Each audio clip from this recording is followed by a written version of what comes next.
Vincent van Gogh ရေးဆွဲသောညများသည်ကျင်းအောင်ဆုံးညများဖြစ်တတ်သည်။ညအချိန်ကဖေးဆိုင်မျက်နှာစာပကြီးကားတွင်စန့်ကျင်ဘက်အယောင်များဖြင့်အသုံးပြု၍ညကိုချေမှုန်းထားသည်။ကဖေးဆိုင်၏နှွေးထွေးသောအဝါရောင်အလင်းတန်းနှင့်နောက်ခံကောင်းကင်၏နက်ရှိုင်းသောပြရောင်တို့သည်တစ်ခုနှင့်တစ်ခုပြင်အားချင်းစန့်ကျင်နေကြသည်။မြင်မာသောတိုက်မမောင်များ၏နောက်ဘက်ကကောင်းကင်ပြမှာကျယ်တို့သည်မိဘုံကလေးများလိုပြန်ကျဲစွာတွဲလဲခုန်နေကြသည်ကဖေးဆိုင်ရှိတွင်မြို့သူမြို့သားအချို့ထိုင်၍တခုခုတောက်နေကြသည်ပလက်ဖောင်းပေါ်မှလမ်းပေါ်မှလမ်းလျှောက်သူတချို့ကိုတွေ့ရတတ်သည်နွေရာသီညနေခင်းတစ်ခုသည်တက်တောင့်တက်တာမြင်ကွင်းဖြစ်သည်ဗင်းစင်ဗန်ဂိုနှင့်ခြေအောင်ဆုံးညကျမဘွား၏အလှပဆုံးညတစ်ညကိုဗင်းစင်ဗန်ဂိုကြောင့်ရခဲ့ရခြင်းဖြစ်သည်Vincent van Gogh ၏ Iris ပန်းများပကြီးကားရှိတွင်မနစ်ပေါင်းများစွာငြိမ်သက်စွာရပ်၍ငေးမောကြည့်နေသောဧည့်သည်တော်အမျိုးသမီးငယ်တစ်ယောက်ကိုထိုပြတိုက်ရှိဓာတ်ပုံဌာနလက်ထောက်ပြတိုက်မှုလူငယ်တစ်ယောက်ကိုတစ်ယောက်သတိပြုမိသွားဖို့ဆိုတာအလွန်ဖြစ်နိုင်ခြင်းနည်းသောဖြစ်စဉ်တစ်ခုဖြစ်သည်ဟုကျွန်မထင်သည်ကန်နမာပြတိုက်တစ်ကြီး၏ဖွင့်ပွဲနေ့တွင်ဖိတ်ကြားထားသောဧည့်သည်ပေါင်းများစွာတက်ရောက်ကြသည်ကျမစိတ်ထင်လူထောင်နှင့်ချီ၍တက်ရောက်ခဲ့ပါလိမ့်မည်ကျမသည်အဲ့ဒီထောင်ကနန်းထဲမှတက်ရောက်တော်လူထို့ပြင်ကျမနှင့်တီကျွမ်းသည်မိုးတောက်ပန်းဆက်အိမ်မှစာရေးဆရာမိတ်ဆွေနှစ်ယောက်ကိုလက်ခနဲ့အဝေးမှလှမ်းမြင့်လိုက်တုန်းကပင်လိုက်ခေါ်နှုတ်ဆက်ဖို့ကြိုးစားရင်သူတို့နှင့်ပြန်မတွေ့ပဲလူစုကွဲခဲ့ရအောင်လူတွေရှုပ်ရှက်နေခဲ့သည်ပြရိုက်ကြီးတွင်အနောက်ခန်းမှအရှိခန်းမှတောင်ခန်းမှနှင့်မြောက်ခန်းမှဟူ၍ခန်းမကြီးလေးခုရှိပြီးခန်းမတစ်ခုမှာအနည်းဆုံးနှစ်ထပ်ရှိနေသည်မဟုတ်လားသူတို့နှစ်ယောက်ကိုအနောက်ခန်းမဝင်ပေါက်ထဲဝင်သွားတာမြင်လိုက်ပါလျက်နဲ့ကျမလိုက်သွားတာသူတို့နဲ့မတွေ့ရပြီအနောက်ခန်းမထဲကပြကန်းပေါင်းများစွာထဲမှာအဝင်အထွက်တွေလွဲကုန်ခဲ့မှာပေါ့လေနောက်ပြီးသူတာဝန်ယူထားသည့်အမှုပညာကဓာတ်ပုံအမှုပညာမှုသူတစ်ထက်တလေပြတိုက်ခန်းနဲ့လာရောက်အကဲခတ်ကြည့်ရှုနေဆိုရင်ပဲဓာတ်ပုံပြခန်းမှာသာသူရှိနေရမည်မဟုတ်လားဓာတ်ပုံပြခန်းတွေကအနောက်ခန်းမ၏မြင်ကြီးထက်ကျမကြာမြင့်စွာငေးမောစိုက်ကြည့်နေခဲ့သည့်ဗင်ဂို၏ပကြီးကားကအနောက်ခန်းမ၏အပေါ်ထက်ဖြစ်နေသည်ဘယ်လောက်ပဲဖြစ်နိုင်ခြင်းနဲ့သူနှင့်ကျမအဲ့ဒီနေ့ကတွေ့ဆုံခဲ့ကြပါသည်ဗန်ဂို၏အိုင်ရစ်ပန်းများစီစီပကြီးကားသည်ကျမ၏စိတ်နှလုံးကိုတခဏပင်မြမလွင့်ပြန်အောင်ချုံနှောင်ဆွဲငင်ထားခဲ့၏မြေပြင်မှာခြုံပင်များအဖြစ်တန်ဆွမ်းစွာသို့သောຫນွေပြောင်းစွာပေါက်နေသောခရမ်းပြရောင်ပန်းပွင့်သည့်အပင်များသူတို့သည်စိတ်ဝိညာဉ်ရှိနေသောတက်ရှိများနှင့်တူ၏အစင်းရောင်အရွက်ရှိပပားတွေကသူတို့၏ခန္ဓာကိုယ်တွေပေါ့ခရမ်းပြရောင်ပန်းပွင့်တွေကသူတို့ဦးခေါင်းတွေပေါ့ထူးဆန်းသောတက်ရှိတ attva များသည်သူတို့ထက်ထူးဆန်းသောအရာတစ်ခုကိုဆက်စုငေးမောနေကြသလိုထင်ရသည်ခရမ်းပြရောင်တွေကြားမှာဘေးဘက်နောက်ခံစီကအဖြူရောင်ပန်းပွင့်ကြီးပွင့်ကိုမြင်ရသည်အဲ့ဒီဘက်သို့သူတို့အားလုံးရင်ရွက်ကလှမ်းကြည့်နေကြသည်ရှင်းမြင်ကွင်းညာဘက်အဆက်စီမှာအုပ်စုကပူပွေခဲကလေဆန့်ပြီးလှမ်းကြည့်နေတယ်လို့ပဲသူတို့ကိုအားကျနေကြတာလားမနာလိုနေကြတာလားအထူးဆန်းမှုစိတ်ဝင်စားရုံပဲလားကျွန်မမသိပါအဲ့ဒါဗန်ဂိုးမသိခင်တစ်နေ့ကရွေးစိတ်ခဲ့တာပေါ့နော်ကျမဘေးနားမှာလူတွေရှိနေသေးသလားပကြီးကားတွေအကြောင်းတီတိုဆွေးနွေးနေကြသေးသလားကျမမသိတော့ပါကျမအာယုံထဲမှာပန်းတွေပဲရှိနေပါတော့တယ်ထို့နောက်ကျမအာယုံထဲမှာနောက်ထပ် iris ပန်းများပေါ်လာခဲ့သည်အခုလိုပဲခရမ်းပြရောင် iris ပန်းတွေပါပဲဗန်ဂိုး၏ပန်းတွေပါပဲဘယ်မှာတွေ့ဘူးခဲ့ပါလဲထို့နောက်ကျမသတိရသွားသည်မက်ထရိုပိုလီတန်ပြတိုက်မှာရှိသော iris ပန်းတွေပေါ့အဲ့ဒါလဲဗန်ဂိုးရဲ့ပန်းတွေပဲထိုခဏ၌ကျမသည် iris ပန်းများအကြောင်းပို၍သိချင်လာသည်အကယ်၍သာမိုးတောက်ပန်းဆိုင်အိမ်မှမိတ်ဆွေနှစ်ဦးကိုယခုခန်းမထဲမှာတွေ့ခဲ့ရလျင်ပန်းတွေအကြောင်းမေးလို့ရမည်သူတို့သိမှာအမှန်ပဲသို့တော့ယခုလေဧည့်သည်တွေမိကုန်းကိုဖြေဖို့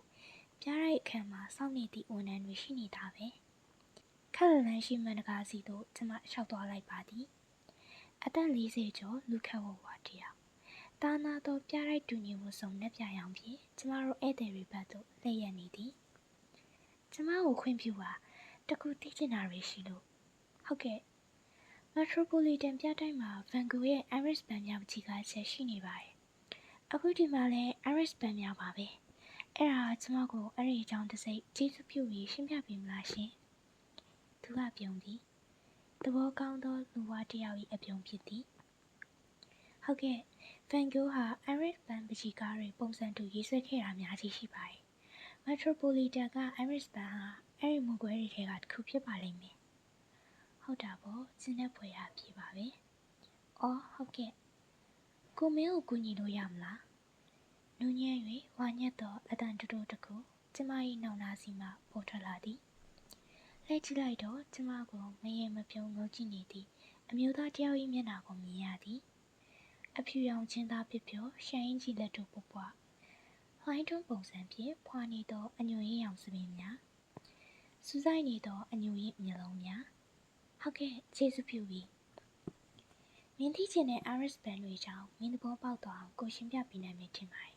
လားသူကကျမကိုပကြီးကားရှိရာသို့ခေါ်သွားသည်မင်းအယုံထဲမှာပြန်စဉ်းစားကြည့်စမ်း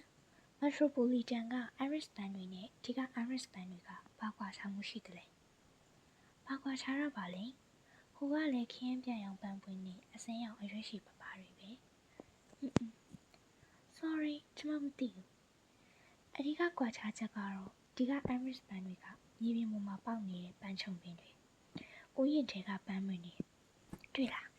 နေဝဝအယောင်နဲ့မညမညာဖြစ်နေတဲ့မြေပြင်ဒါတွေကရွက်ကြွတွေလားဒါမှမဟုတ်မျက်ခြောက်တွေလားသိကြတာကဒီ Iris ဟာဥယျာဉ်ထံကပန်းပင်တွေ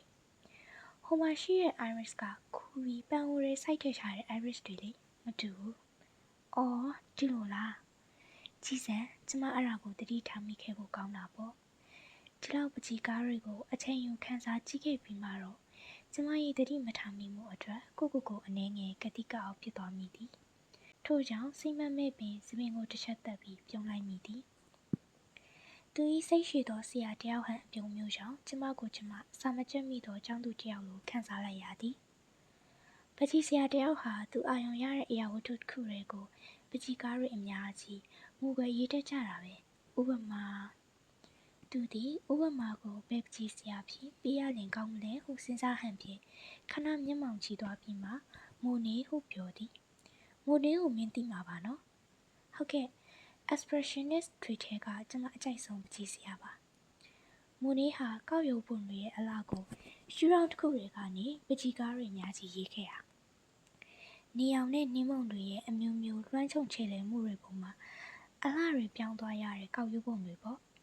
ကားပေါင်း30လောက်ရှိမယ်ထင်တယ်ပြားရိုက်တော်တော်များများမှာအဲ့ဒီပကြီးကားတွေရှိပါတယ်အိုးဟုတ်ကဲ့သိကျေးဇူးတင်တာပဲကျမနာမည်ရတနာပါကနမာတက္ကသိုလ်ရဲ့သူတေတီပညာရှင်များဆောင်မှနေပါတယ်သူမျက်ခုံးနဲ့ပင့်သွား၏ကျမကိုကြည့်သောမျက်လုံးမှာရင်းနှီးမှုဖြတ်ကနေတွေ့လိုက်ရသည်သူကကျမအားလက်ဆွဲနှုတ်ဆက်ရန်လက်ကမ်းပေးပါသည်ဒါဖြင့်တို့ကဆွေမျိုးတွေပါပဲကို့နာမည်ကနေတန်ပါကနမာပြရရဲ့ဓာတ်ပုံဆိုင်ရာလက်ထောက်ပြလိုက်မှုပါတွေ့ရတာဝမ်းသာပါတယ်အိုးသိလာတဲ့နာမည်ပင်တော့တွေ့ရတာဝမ်းသာပါတယ်ကျမရဲ့စကားကြောင့်သူပြုံးလိုက်ပုံကမျောလင့်မထားဟန်ပြီးတအံ့တော်သို့တော့ခင်မင်မှုအပြည့်အဝပါဝင်နေသည်ကျေးဇူးတင်ပါတယ်တဲ့ထို့နောက်သူကောင်းညွန့်နှုတ်ဆက်ကလှည့်ထွက်ရန်ဟန်ပြင်ပြီးမှကျမရှိမှသူရက်လိုက်ပြန်သည်အော်ဒါနဲ့ပြောဖို့တစ်ခုချင်သွားလို့မင်းမသိသေးတဲ့နောက်ထပ် Iris ပန်းတွေရှိသေးတယ်အဲ့ဒါက Amsterdam က Van Gogh ပြလိုက်မှာပန်းအိုးထဲက Iris တွေပါပဲပန်းအိုးထဲက Iris တွေအားလုံး1890ခုနှစ်မှာရေးခဲ့တာအခုဒီကဥယျာဉ် Iris ကတော့1889မှာရေးခဲ့တာမို့တစ်နှစ်စောတယ်အော်ဟုတ်လား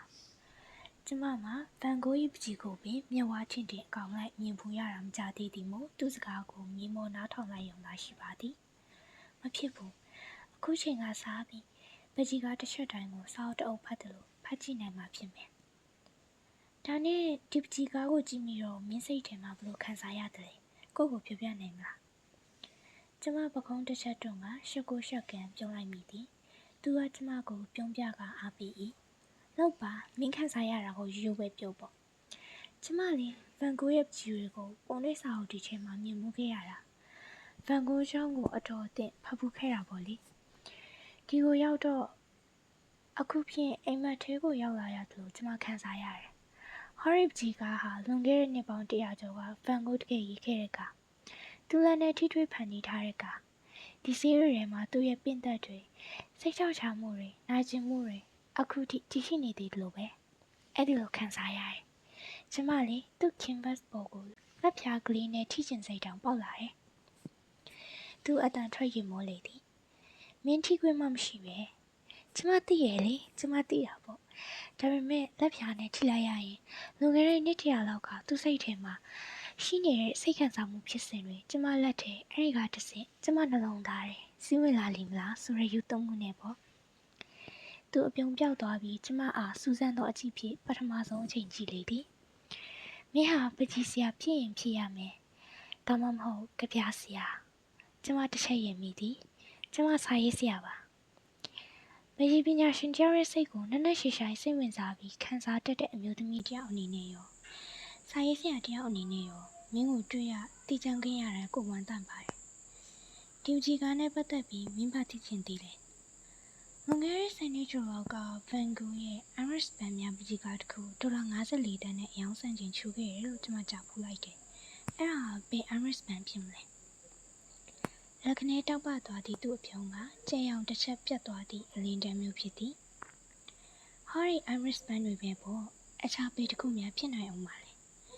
သူကပကြီးကားကိုလက်ဖြင့်ညှို့၍ပြောပါသည်အိုးကျမတခဏအသက်ရှူမှမတက်ဖြစ်သွား၏ကျမတုံလို့သွားပုံကိုကြည့်ကသူ့သဘောကျနေဟန်ရှိသည်ဒါဖြင့်အခုကျမဟာဒေါ်လာ54တန်တန်ပကြီးကားတစ်ချက်ကိုကြည့်နေတာပေါ့နော်သူအတန်ထွက်ရည်သည်တေးကြတာပေါ့တဲ့အဲ့ဒီနောက်သူကျမကိုနှုတ်ဆက်ပါသည်ကန်နမနေမီတစ်ခုထဲမှာရှိနေကြရသူတွေဆိုတော့တွိုင်းလိုက်ရင်ဒူးတွေးကြအောင်ပါပဲသွားမယ်ပကြီးကားတွေကိုခန်းစားရင်မင်းအတွက်တာယာတဲ့နေ့တစ်နေ့ရပါစေဟုတ်ကဲ့ရှင်းအတွက်လည်းတာယာတဲ့နေ့တစ်နေ့ဖြစ်ပါစေမှန်တကားကိုတုံဖွင့်လျက်ပေါ်ပါစွာထွက်ခွာသွားသောခတ်သွက်ခြေလမ်းများကိုနောက်မှလှမ်းကြီးကြည့်ရင်တဖြည်းဖြည်းဝေးသွားသည့်ခြေကလေးတစ်ပွင့်ကိုနှမျောတက်သွားသည့်ခံစားမှုမျိုးကျမရလိုက်သည်ခြေကလေးဝေးသွားပြီသို့တော့သူ့စီကအလင်းတန်းလေးတစ်ခုကျမမျက်လုံးထဲမှာမတိမတာကျန်ခဲ့သည်ထိုခြေကလေးကျမဘဝထဲသို့ဝင်ရောက်လာလိမ့်မည်ဟုကျမဘလို့လို့ထင်ခဲ့မိပါမလဲဘယ်တော့မှမတွေးခဲ့မိတဲ့အဖြစ်ပဲသို့တော့တညမှာတော့ထူးခြေကလေးကျမစီသို့ခုန်ဆင်းလာခဲ့ပါသည်နောက်တစ်ပတ်အကြာမှာဖြစ်သည်ကန္နမအဖွဲ့စည်းကြီးတစ်ခုလုံးဤလက်အောက်မှာကန္နမပြတိုင်းကန္နမသုတေသနတက္ကသိုလ်ကန္နမအနုပညာဆိုင်ရာတက္ကသိုလ်ကန္နမရန်ပုံငွေဆိုင်ရာဌာနစသည်ဖြင့်အဆောက်အဦနှင့်ရုံးဌာနများရှိသည့်အနက်ကန္နမသုတေသနတက္ကသိုလ်အုပ်ချုပ်ရေးမှူး၏အတွင်းရေးမှူးဖြစ်သူဦးရှာမင်းမှသုတေသီများမိတ်ဆက်ညစာစားပွဲ၌တည်ကျွမ်းရာမှကျမနှင့်လျင်မြန်စွာယင်းနှီးခင်မင်သွားသည်သူသည်ကျမကိုတွေ့တိုင်းမင်္ဂလာပါဟုအမြဲနှုတ်ခွန်းဆက်လေးရှိ၏မင်းထမင်းအစင်းလေးကတိတ်လှတာပဲအဲ့ဒါတိုင်းရင်းသားလုံကြီးမဟုတ်လားဟုလည်းမေးတတ်သူဖြစ်သည်ထိုညနေမှာဦးရှာမင်းကဧည့်သည်3ယောက်တည်းသာဖိတ်ကြားသောညစာစားပွဲလေးတစ်ခုကျင်းပခဲ့သည်ည9နာရီမှာစတင်မည်ဖြစ်ပေမယ့်ဦးရှာမင်းကရုံးအစင်းသူ့အိမ်သို့အပြန်မှာကျမကိုဝင်ခေါ်သွားခြင်းဖြစ်သည်ဖြင့်ကျမကညနေ9နာရီကလေးကသူကားဖြင့်လိုက်သွားခဲ့ရသည်ညပြန်ကြရင်တော့မင်းကိုနေတန်ကလိုက်ဖို့ပေးလိမ့်မယ်အဲ့ဒါမင်းအတွက်အနောက်ရှက်မဖြစ်ပါဘူးနော်ဟုသူကမေးခဲ့သည်နေတန်ကန္နမ၏ကျယ်ဝန်းသောနေမီကြီးရဲ့ကပြထိုက်ဝန်ထမ်းတက္ကသိုလ်တွေဘက်ကဝန်ထမ်းဟု၍စုစုပေါင်းဝန်ထမ်း1200ရှိသည်ထို1200ထဲမှာသုတေသနတက္ကသိုလ်ဘက်ကဝန်ထမ်းဦးရှာမင်းနှင့်အနုပညာတက္ကသိုလ်ဘက်ကဝန်ထမ်းနေတန်တို့တယောက်ကိုတယောက်တည်ကျွမ်းနေကြမည်ဟုကျမလုံးဝစဉ်းစားမိခဲ့ပြီထို့ကြောင့်နေတန်ဟုပြောလိုက်သည့်အခါကျမတော်တော်အံ့ဩသွားခဲ့၏အဲ့ဒီနေတန်ဟာကျမသိရဲ့လက်ထောက်ပြထိုင်မှုနေတန်များဖြစ်နေမလားတခြားဘသူရှိအောင်မလဲရတနာသူကမင်းကိုတွေ့ဖူးတယ်လို့ပြောတယ်အံ့ဩစရာပဲမင်းတို့သူကတော်တော်လေးစိတ်ဝင်စားနေတယ်ဟုတ်လားကျမအနေငယ်မျက်နှာနှွေးသွား၏ထိုညကကျေဆုံးသောညဖြစ်သည် သူသည်ဦးရှာမင်းအတွက်ဝိုင်းအနီတပလင်လက်ဆောင်ယူလာခဲ့၏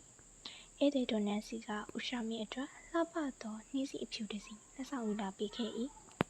ကျမကဦးရှာမင်းအတွက်တစ်သား၅မျိုးဖြင့်ထွန်းထူထားသောမြမစင်ရုပ်ကလေး၅ကောင်ကိုလက်ဆောင်အဖြစ်ပေးလိုက်သည်ဦးရှာမင်းသည်ကျမ၏စင်ရုပ်ကလေးများကိုအလွန်သဘောကျသွားလေသည်ထူးဆန်းသည်မှာဧည့်သည်ချင်းအတူတူကျမကကိုနေတန့်စီကလက်ဆောင်ရလိုက်ခြင်းဖြစ်သည်ဖန်ကူးကိုသဘောကျတဲ့မိန်းကလေးအတွက်တက်ချန်ပုံနေတိုင်းမှာထုတ်ဝေသောဖန်ကူး၏ပကြီးပိုစတာ6ခုပါဝင်သောစာအုပ်ကြီးတစ်အုပ်ကိုကျမအားသူပေးခဲ့သည်။အိုးသိကျေးဇူးတင်တာပဲ။သိချတာပေါ့။သူသည်ကျမကသူ့မဟုတ်တယောက်ကသူ့ကိုကျေးဇူးတင်စကားပြောလျင်သူများလိုမင်းကိုကြိုဆိုပါတယ်ဟုမတုံ့ပြန်ပဲသိချတာပေါ့ဟုတုံ့ပြန်လေးရှိသည်။ကျမကသူ့ရှိမှပင်ပိုစတာရှက်များကိုဖောက်ကြည့်တော့သူကကျဉ်းနဲ့စွာပြုံးလျက်ရှိသည်။ညအချိန်ကဖေးဆိုင်မျက်နှာစာဟုသောပကြီးကားကိုဦးရှာမင်းကပါငုတ်ကြည့်လျက်မထူးဆန်းဘူးလားအဲ့ဒီမြင်ကွင်းဟာအခုငါအိမ်ရှိအောက်ထပ်လမ်းမကမြင်ကွင်းနဲ့မတူဘူးလားဟုရေရွတ်၏လာလိုက်ခဲ့အလှပဆုံးမြင်ကွင်းဟာပြင်သစ်ပြည်မှာမှမဟုတ်ဘူးရှာမင်းရဲ့အိမ်ရှိမှလည်းရှိတယ်ကျမတို့အားလုံးသူ့အခန်းကြီးအထက်အမိုးပြင်ထီအောင်တက်သွားကြသည်လေသည်အရက်ရှိမျက်နှာမှစူးစူးရှိရှိတိုက်နေတဲ့ဖြင့်ကျမတို့ကိုယ်လုံးအေးခဲထုံချင်သွား၏ကျမ၏စပင်းတွေလေအရှိန်ဖြင့်ပုံပြက်ပန်းပြက်ဖွာဆန်ကျဲကုန်၏ကျမစပင်သားမကပါကိုနေတန်၏စပင်များလည်းရှုပ်ရှက်ခတ်သွား၏ဦးရှာမင်းကတော့ထိတ်ပြောင်သူဒေါ်နန်းစီကတော့စပင်ကိုနောက်မှစီးထားသူစပင်ရှုံးပွားနေတော့ကျမတို့နှစ်ယောက်ပဲရှိသည်မို့တယောက်ကိုတယောက်ကြည့်ပြီးရင်မိပါသည်သူဝတ်ထားသည့်ဝတ်စုံမှာညစာစားပွဲတက်သည့်ထုံစံဝတ်စုံနှင့်တော်ဝေးကွာပါသည်ဒေါနာစိန်အရင်ရောင်ဆွစ်ချက်ခေါင်းစွပ်လက်ရှိနှင့်တသားတဲ့တင်ရောင်ထဲဘောင်းမီပေါ်ပေါ်ကိုဝတ်ထားသည်ဦးရှာမင်းကတီရှပ်လက်တို့အပွားချင်းဝတ်ထားပြီးဒေါ်နန်းစီကတော့အနက်ရောင်မှစိန်မုံလေးတွေလက်နေတဲ့သူ့မွေးအနှွေးထဲကိုဝတ်ထားသည်မယန်းလူရောင်ပြီးပဲသူ့မွေးထဲပပကလေးဝတ်ထားမိတော့ကျမမှာဦးရှာမင်းထက်ပင်ချမ်းအေးကခက်ခိုက်တုံသွား၏အောက်ခေါင်တတိုင်းနဲ့နေကလေးပေါ်မှာကျမတို့အားလုံးလက်ထောက်မိလိုက်ကြသည်ပြမောင်သောကောင်းကင်မှာကျဲပွင့်ကလေးတချို့ကျမလှမ်းမြင်နေရ၏ကျဲရောက်မှမိန်အောက်ကဟိုးအောက်ကွန်ကရစ်ပလက်ဖောင်ပေါ်မှာချခင်းထားသောစပွဲဝိုင်းနှင့်ကလထိုင်များကော်ဖီတောက်နေသူများဟိုမှဒီမှဖြတ်သွားဖြတ်လာသူများဘေးကတစ်ပင်ချုံမုတ်ထဲမှာခြေဆွဲထွန်းညှိထားသောမီးလုံးကလေးများ၏အလင်းရောင်ကစပွဲကလေးတချို့ကိုအလင်းတင်ပေးလျက်ရှိသည်ဒါပေမဲ့ဦးရှာမင်းခမရဲ့ကောင်းကင်ကကျဲတော့ဒီလောက်မများလာဘူးဆိုတာဝန်ခံရမယ်သူကရင်မိုးလေးမှတ်ချက်ချ၏ဤမျိုးသို့ရောက်ပြီးမှညစာစားရခြင်း၏ကျင့်တဲ့ပြေဝမှုကိုပထမဆုံးခံစားလိုက်ရသည်မှာဦးရှာမင်း၏အံ့ဩစရာအချက်အပြုတ်ကျွမ်းကျင်မှုကြောင့်ဖြစ်သည်ကားကြောင့်စီးရခြင်း၏အစဉ်ပြေမှုတွေထဲမှာကြည်နူးချမ်းမြေ့မှုကိုပထမဆုံးအချိန်ခံစားလိုက်ရသည်မှာကျမပြီးမှကားမောင်းနေတာသူဖြစ်နေလို့ပဲဖြစ်သည်သူ့အိမ်သည်ဦးရှာမင်းနှင့်ကျမအိမ်၏ခီးတော့ဝါမှာရှိသည်ဒေါ်နန်းစီကကျမနှင့်ဆန့်ကျင်ဘက်မိုင်50အဝေးသို့ကားမောင်းသွားရမည်ထိုအခါကျမကိုပြန်ပို့ဖို့အသင့်တော်ဆုံးလူအဖြစ်သူကသူ့ကိုယ်သူလွန်ခဲ့တဲ့4 ရက်ဤညစာကိုစီစဉ်ဆွေးနွေးကြသည့်အချိန်ကလေးကရွေးချယ်ခဲ့သည်ဟုသူပြောပြပါသည်ည7 နာရီခွဲအချိန်သည်ဤများလာသောဆောင်းရာသီမှာတော့လူချီတိတ်ဆပြုသည့်အချိန်ဖြစ်သည်